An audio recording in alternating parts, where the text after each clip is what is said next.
times by changing the church marquee. Amen. If you haven't done it, you haven't lived on the edge.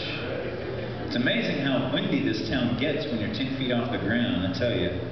I think a couple times I actually had Tanya, she had to come hold the ladder, because I tell you, it was dangerous.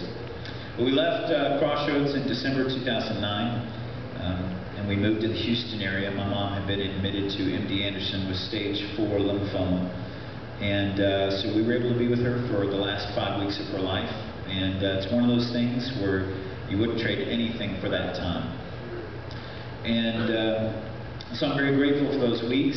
And then obviously the subsequent weeks and months where we helped my dad through his grief. Even though I received my officer's commission in the United States Army after I'd moved back to Houston, I really trace my commission to be an Army chaplain right here on this stage, right here at Crossroads. I stood here on the platform and I sang "It Is Well With My Soul" at the funeral of Army Private Josh McNellis, who had committed suicide.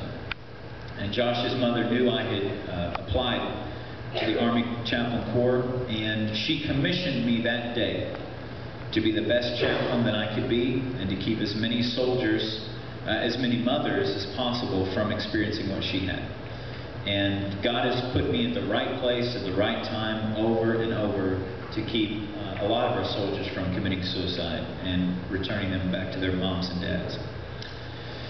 So this morning, I know it's 4th of July weekend, and I know my sermon should be about freedom, and it sort of is. But God spoke to me several weeks ago to preach, and before Pastor Allgood had even opened the door for me to speak. So I hope that you don't mind, but this is a timely and a prophetic word that the Lord has shown me.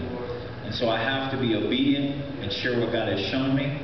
And I want you to know that this is God's heart, and He loves you.